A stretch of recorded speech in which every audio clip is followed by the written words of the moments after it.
Vamos abrir, irmãos, a palavra no Evangelho de Marcos, capítulo 8.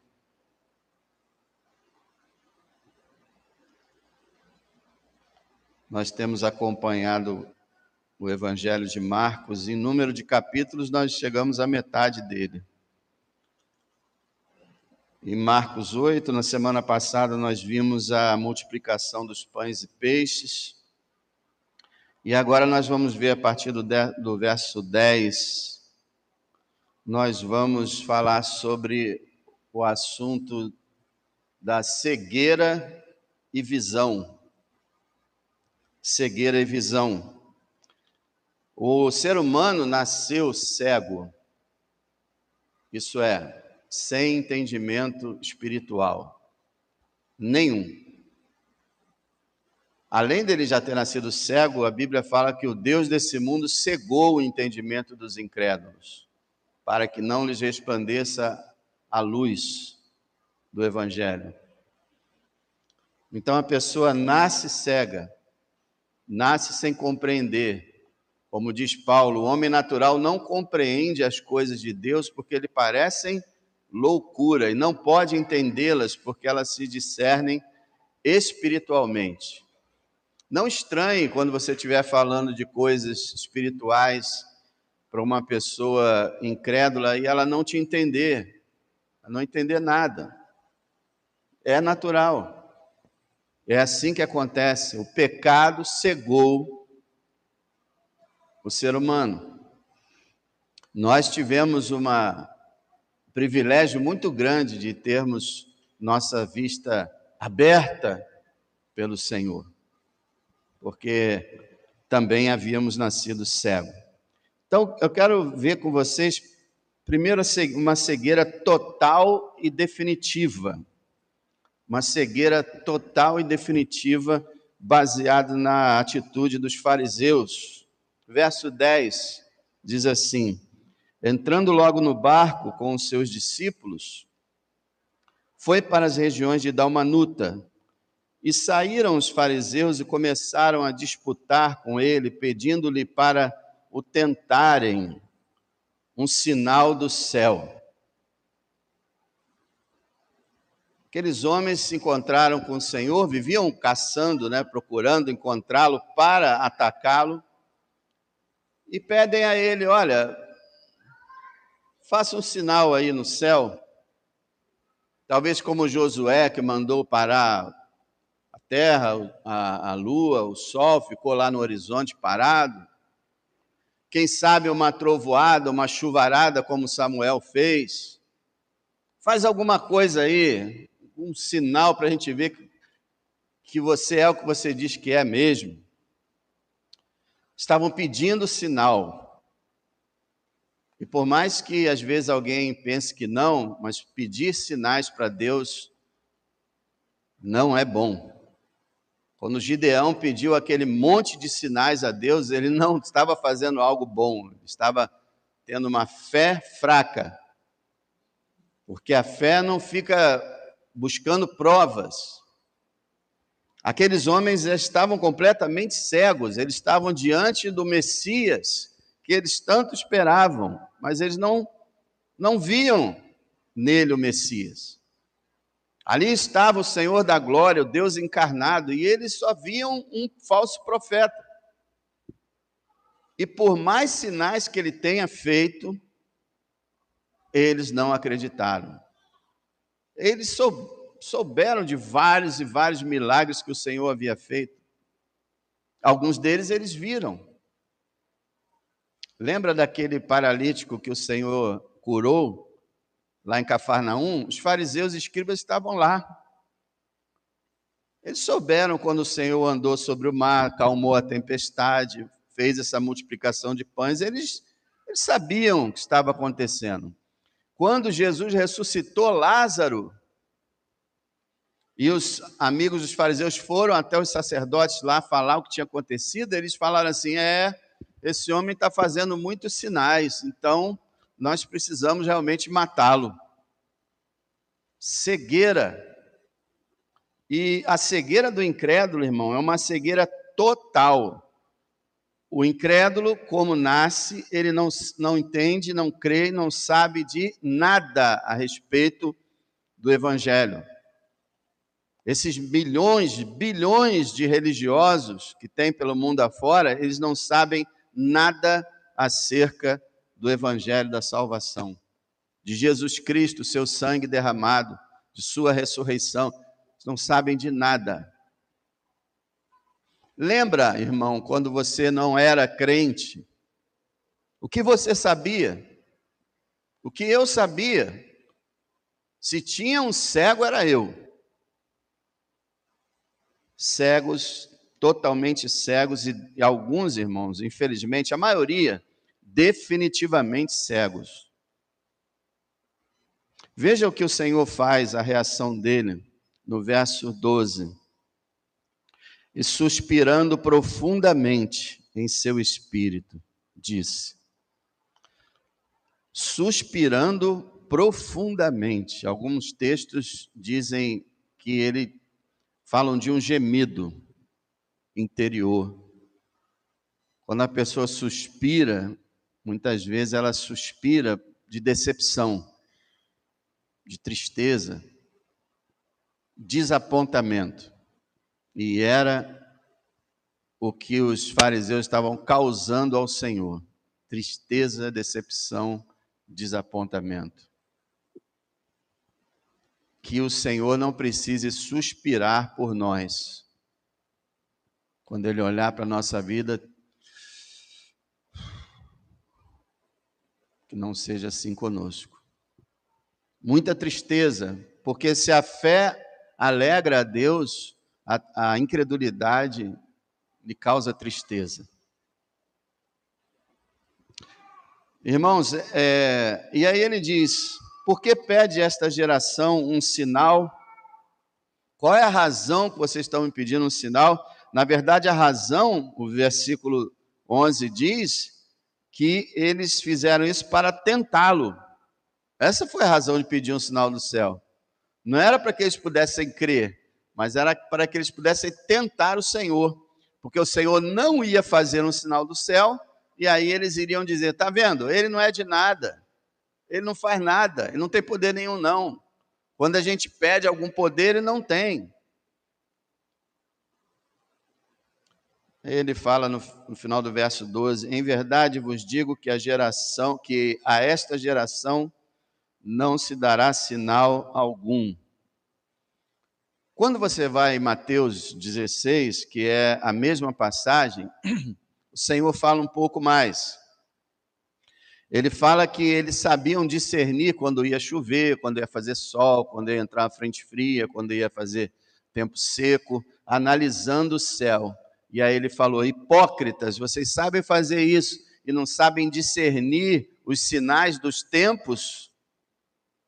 E aí o Senhor fala: nenhum sinal lhe será dado, senão o sinal do profeta Jonas. E aqui em Marcos ele não fala isso. Como é que a gente harmoniza isso? Provavelmente ele falou, ele falou, mas provavelmente em primeiro ele falou: nenhum sinal lhe será dado, senão o profeta Jonas. Qual o sinal?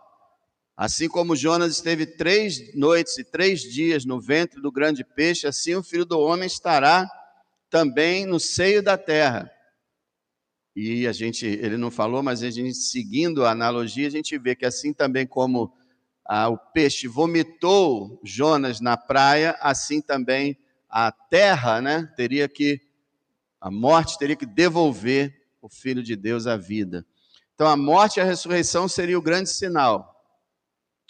Mas eu acredito que foi assim: ele falou isso e olhou para a cara de todos eles e não viu nenhum entusiasmo, não viu nenhuma crença, continuou vendo aqueles semblantes horríveis. E aí ele diz: na verdade, nenhum sinal lhe será dado. Em qual sentido? Nenhum sinal que vocês querem, vocês terão. Nenhum sinal para que vocês possam crer e se converter, vocês terão, porque os sinais que eu estou dando, vocês desprezam. E eu não vou ficar fazendo espetáculos pirotécnicos aqui para provar que eu sou o Senhor. Porque Deus não trabalha assim. Deus não fica por aí provando que Ele existe para as pessoas. Eu creio que foi dessa forma. Nenhum sinal será dado, senão do profeta Jonas. E aí aquele suspiro, nenhum sinal lhe será dado. Uma cegueira total e definitiva. Se você puder, volta um pouquinho em Mateus capítulo 23. E nós temos um exemplo dessa cegueira definitiva, que foi nos saduceus e fariseus, pelo menos a maioria deles. Houve uma exceção que a gente vê na Bíblia, que é Nicodemos. Nicodemos era um fariseu, ele foi de noite ter com Jesus, depois ele defendeu Jesus em João 7, e em João 20, ele vai com José de Arimateia sepultar Jesus. Então, provavelmente, Nicodemos se converte ao Senhor. Mas, repara bem, a gente está falando de cegueira, não é? Mateus 23 é a grande denúncia do Senhor Jesus sobre a maldade e a condenação daqueles homens. E ele, olha quantas vezes ele repete isso. Veja o verso 16. Ai de vós, condutores cegos. 17. Insensatos e cegos. 19. Insensatos e cegos. 24. Condutores cegos. 26. Fariseu cego. Já tinha reparado isso, irmão? Quantas vezes o Senhor chama aqueles homens de cegos? E o que é pior, é uma cegueira definitiva. Veja o verso 33. Serpentes, raças de víboras, como escapareis da condenação do inferno? Na verdade, isso é uma pergunta retórica. Eles não escapariam da condenação do inferno, porque eles estavam envoltos numa cegueira total e definitiva, como bilhões de pessoas nessa terra estão. E aí, sobre o suspiro do Senhor, sobre a emoção, o amor dele, o verso 37, lembra? Ele termina o discurso: Jerusalém, Jerusalém, que matas os profetas e apedrejas os que te são enviados. Quantas vezes quis eu ajuntar os teus filhos, como a galinha junta os seus pintos debaixo das asas, e tu não quiseste. Eis que a vossa casa ficará deserta. O Senhor falando aqui, e em Lucas, na passagem paralela, mostra que ele estava chorando quando ele falou isso aqui. E o verbo do chorar, ele estava chorando alto, soluçando, de tristeza por aquele povo. É o mesmo sentimento que ele tem hoje pela humanidade. Humanidade cega, ser humano cego, que nem sequer quer enxergar. Volta lá então em Marcos 8. Então, primeiro nós vimos uma cegueira total e definitiva, ilustrada na vida dos fariseus, dos saduceus e outros mais. Preste atenção no verso 13. E deixando-os, tornou a entrar no barco e foi para o outro lado. Isso aqui é muito forte. Ele os abandonou ali. Diante de toda aquela cegueira, de toda aquela incredulidade, maldade, perversidade, o Senhor os deixou ali. E foi para o outro lado. Vocês sabiam que isso aqui é inferno? O Senhor nos deixar em algum lugar sem suas bênçãos. Isso é o lago de fogo. Isso é o inferno. Ser deixado pelo Senhor para pagar os seus pecados eternamente. Que Deus nos livre disso. Agora, em segundo lugar, veremos uma cegueira parcial e temporária. E veremos isso na vida dos discípulos.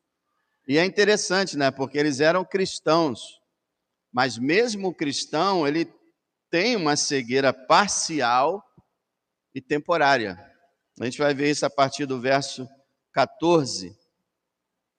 Olha o verso 14. E eles se esqueceram de levar pão, e no barco não tinham consigo senão um pão. E ordenou-lhes, dizendo: olhai, guardai-vos do fermento dos fariseus e do fermento de Herodes. O Senhor estava falando sobre o ensino dos fariseus, dos escribas, dos herodianos, o ensino dos judeus religiosos daquele tempo e até hoje, né? Tomem cuidado com falsos ensinos, tomem cuidado com falsos profetas, tomem cuidado com o ensino, o pensamento e as palavras daqueles que distorcem a Escritura. Pastor Fabiano estava falando aqui sobre um dos principais meios de distorcer a Escritura. A salvação é pelas obras, não pela fé. Isso é distorcer o Evangelho no seu âmago, porque o Evangelho traz uma salvação pela graça recebida pela fé, sem obras. As obras seguem a fé, mas não são a causa da salvação. Então, o Senhor estava falando, cuidado com a autojustiça dos fariseus, o ceticismo dos escribas, cuidado com a politicagem dos herodianos. Não aceite tudo que você ouve como verdade. Sabe um grande erro que está acontecendo hoje no Brasil e no mundo? As pessoas acham que porque tem uma pessoa em pé aqui, ó, estou aqui no púlpito de uma igreja, pronto, eu só falo a verdade. Quem está aqui só fala a verdade. Eles acham. Mas não é assim. A pessoa pode estar aqui e falar mentiras. Estar aqui enganando o povo. É o que mais acontece.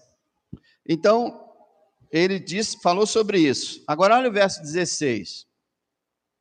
E arrazoavam ou discutiam, conversavam entre si, dizendo: é porque não temos pão. Olha só, sempre as pessoas interpretam as palavras do Senhor como literais. Nicodemos falou sobre nascer de novo, o Senhor falou sobre nascer de novo, Nicodemos disse: como é que eu posso entrar no ventre da minha mãe e nascer? O Senhor falou para a mulher samaritana que tinha uma água viva, ela falou: como é que eu vou tirar lá no poço? Então sempre tem pessoas interpretando. O Senhor falou: cuidado com o fermento. É porque a gente só tem um pão. A gente precisa começar a aprender a discernir o significado espiritual da palavra de Deus, que não significa que você vai esquecer o lado literal, não, mas é que o lado literal aponta para verdades espirituais. Nós precisamos aprender a vê-las. Eles não têm pão. E aí, meus irmãos, o Senhor, que já estava decepcionado com os fariseus, ele já me parece aqui meio indignado com os discípulos dele. Nós vemos isso nas palavras dele. Olha só o verso 17. Jesus, conhecendo isso, disse-lhes: para que arrazoais? Para que vocês estão discutindo? Que não tendes pão. Não considerastes, nem compreendestes ainda? Tendes ainda o vosso coração endurecido? Tendo olhos, não vedes? Olha a cegueira aqui. Vocês têm olhos e não veem? Tendo ouvidos, não ouvis? E não vos lembrais? Quando parti os 5 pães entre os 5.000, quantos cestos cheios de pedaços levantaste? Disseram-lhe: 12. E quando partiu os 7 entre os 4.000, quantos cestos cheios de pedaços levantaste? Disseram-lhe: 7. E ele lhes disse: como não entendeis ainda? o Senhor dá uma bronca nos seus discípulos. Eles estavam cegos. Uma cegueira parcial, tá? Porque aquele que é cristão, ele recebe visão, ele vê. Mas como ele ainda está nessa terra, ele ainda é pecador, a visão é parcial. E temporária a cegueira também, né? Cegueira parcial, cegueira temporária, porque quando a gente deixar esse mundo, ou quando Jesus retornar, nós vamos ser glorificados, receber uma mente perfeita e não vamos ter mais cegueira alguma. Como é que eles conseguiram agir dessa forma? Quando a gente olha a vida dos discípulos, a gente vê erros grosseiros várias vezes. A gente vai ver, por exemplo, na próxima passagem, a partir do verso 27, sobre a confissão de Pedro. Quando Jesus fala que vai ser crucificado, Pedro chama ele e fala: não, Senhor, não pode acontecer isso, não permita. E aí Jesus fala: para trás de mim, Satanás. Cego, não compreendes as coisas de Deus, mas sim dos homens. Então isso aqui foi uma cegueira muito grande. Eles estavam... É interessante que Marcos fala sobre uma das multiplicações, que diz que os discípulos não estavam entendendo, o coração deles estava duro, eles não estavam entendendo o que estava acontecendo. Quanta falta de entendimento. Vocês têm olhos, mas não veem? Então nós temos aqui a cegueira parcial e a cegueira temporária, graças a Deus temporária. Agora, em terceiro lugar, nós vamos ver o único que pode curar a cegueira e que usa o seu poder para fazer uma grande ilustração sobre a questão da cegueira. No verso 22 a 26, nós vemos a cura de um cego. E é uma cura inédita, nunca aconteceu como aconteceu aqui. O Senhor curou parcialmente, conversou com o cego e veio a segunda cura total. Nunca aconteceu isso no ministério do Senhor. Eu acredito, como Martin Lloyd Jones e alguns outros, que esse milagre do Senhor foi uma espécie de parábola a respeito do que estava acontecendo. Nós vimos a cegueira dos fariseus total e a cegueira dos discípulos parcial, e agora nós vamos lidar com uma cegueira, ele vai lidar com uma cegueira. E toda vez que o Senhor cura um cego, ele está dizendo: olha, eu tenho poder para curar a cegueira espiritual do homem. Então nós vamos ver aqui nesse milagre algumas classificações dessa cegueira, algumas espécies de visão. Veja, a partir do verso 22. Chegou a Betsaida, trouxeram-lhe um cego e rogaram-lhe que tocasse. Aqui nós vemos os que não veem. O homem era cego. Aqui nós vemos representados os fariseus. Não veem nada. Um cego vê alguma coisa? Nada. Então esse homem simboliza os que não nasceram de novo, os que não são cristãos, os que não receberam visão alguma. Eles estão exatamente como estavam quando nasceram. Não veem nada, absolutamente nada. E todo ser humano vem a esse mundo cego. E aqui está. Depois que eu mostrar para vocês as 4 divisões aqui sobre ver, vocês pensam qual é a situação de vocês. Então tem aqui aquele que não vê nada. E a gente não pode confundir e achar, não, aqueles que não veem nada são aqueles que estão lá na rua. Os que estão na igreja católica, os que estão ali, estão ali. Sim, eles sim, mas também alguns de dentro da igreja. O Senhor ensina que há dentro da igreja joio e trigo. Então, o fato de uma pessoa estar dentro da igreja não significa que ela tenha os olhos abertos. É como o pastor Fabiano falou, é um sintoma, é um sinal, um bom sinal, mas existem muitos cegos dentro das igrejas. Tem muitos cegos que frequentam a igreja anos e anos e anos. Eu já experimentei isso ao conversar com pessoas assim de décadas e décadas de igreja e perceber que a pessoa não tem o mínimo conhecimento do evangelho. A pessoa não compreende como ela pode ser salva. E se ela é salva ou não. Quer dizer, é uma pessoa cega. Não é parcialmente cega, ela está cega. Porque quem está cego para o evangelho está cego totalmente. Totalmente. Então tem esses, os que não veem. Agora, em segundo lugar, nós vemos nesse milagre os que veem pouco. Olha o verso 23. Tomando o cego pela mão, levou-o para fora da aldeia e, cuspindo-lhe nos olhos, impondo-lhe as mãos, perguntou-lhe se via alguma coisa. E levantando ele os olhos, disse: vejo os homens, pois os vejo como árvores que andam. Isso aqui é, como eu te falei, é inédito. Parece ter sido feito, e foi feito pela vontade do Senhor. Ele desejou fazer assim. Não é que ele falhou, o Senhor não falha.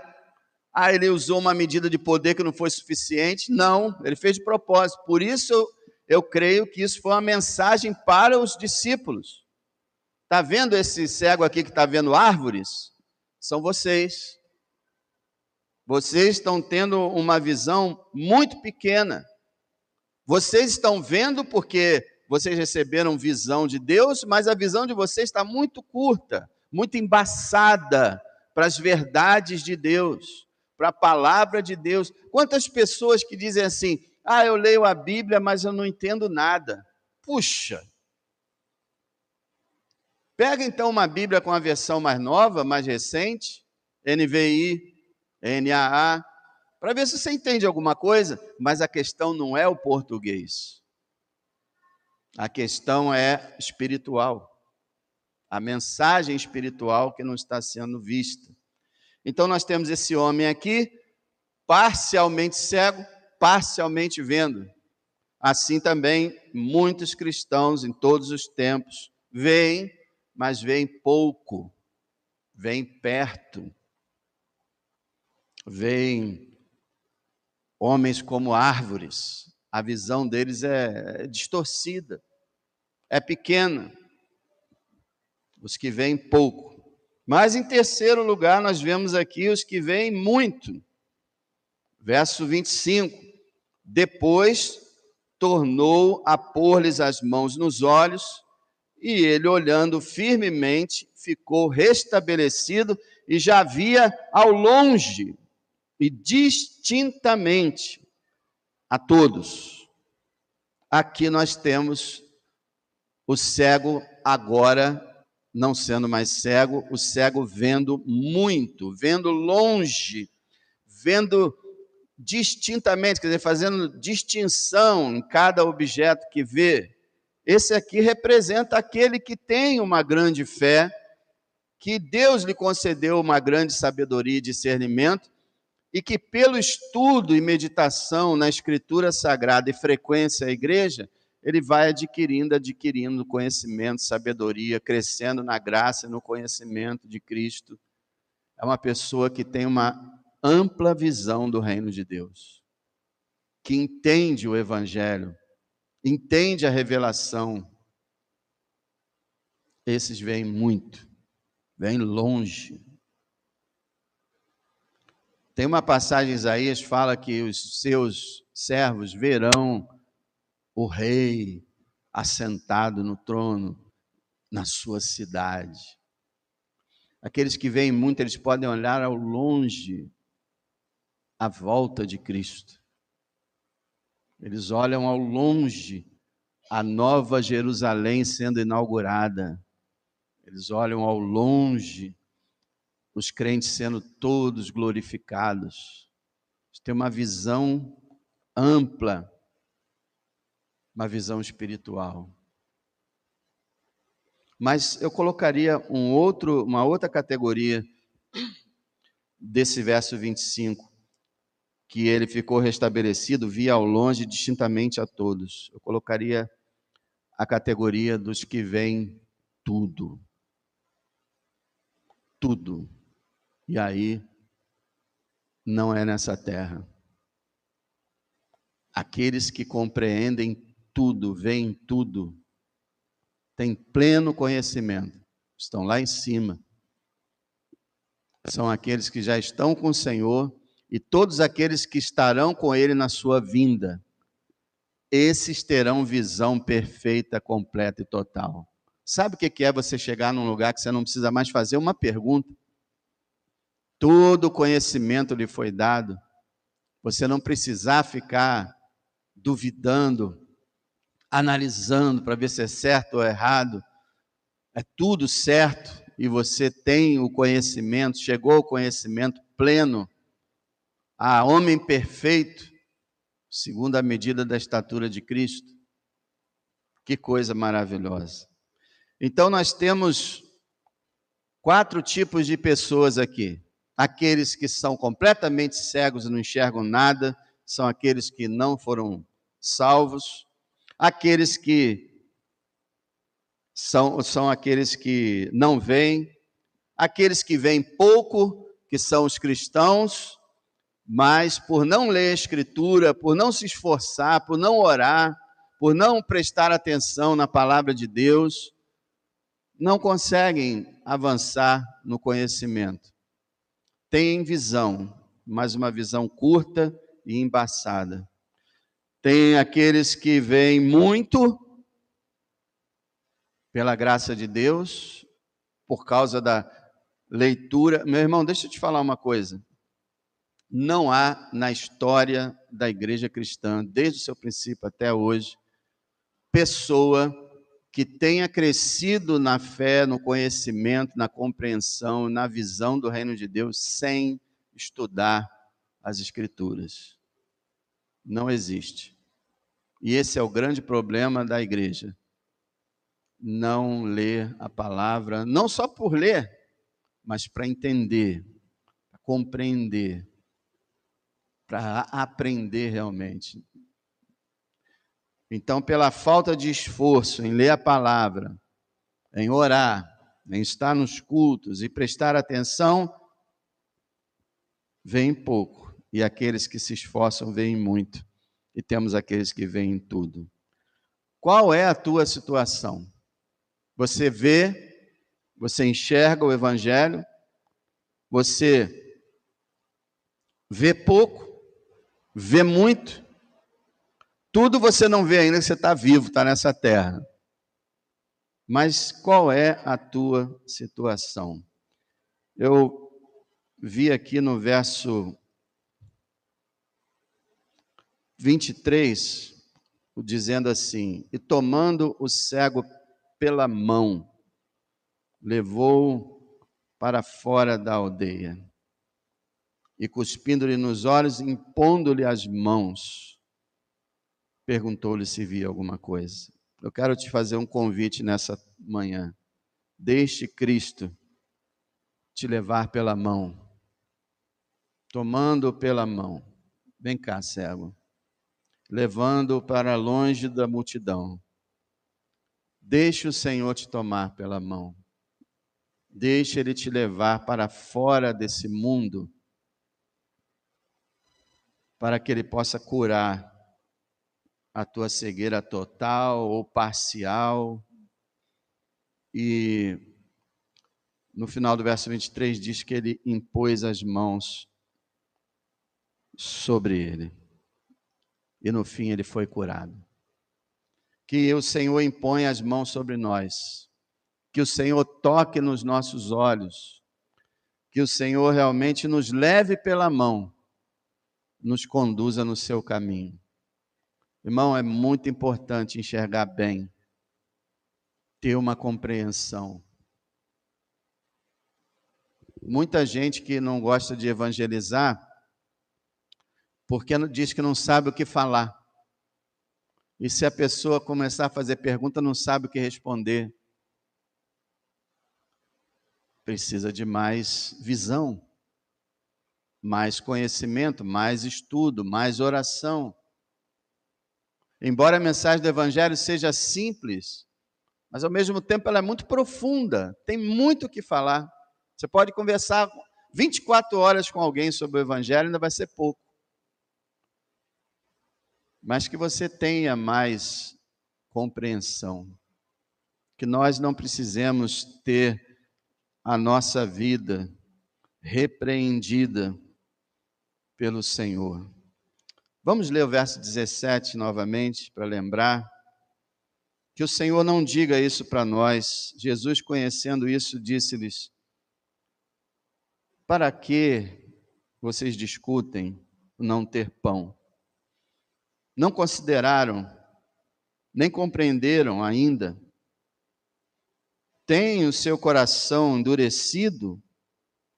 Tendo olhos, não veem? Tendo ouvidos, não ouçam? Não ouvem? E eu lembro daquela palavra, né? Aquele que tem ouvidos, ouça o que o Espírito diz às igrejas. Não se lembram que essas perguntas não descrevam a nossa vida? Que o Senhor não tenha que dizer: mas, filho, eu te dei visão. Há quantos anos? Quantos anos você vem aqui? Quantos anos você tem ouvido? Não aprenderam ainda? Tendo olhos que eu lhes dei, vocês não veem? Tendo ouvidos que eu lhes dei, vocês não ouvem? Não se lembram? Que decepção que causou no coração do Senhor, tanto os fariseus quanto a sua igreja. E quando nós vemos a igreja no mundo hoje tão enrolada em um monte de falsidades, como deve entristecer o coração do Senhor. Oremos e trabalhemos para que a igreja de Jesus possa ser apresentada como uma esposa virgem preparada para o seu noivo, nosso Salvador. E qual é a tua situação?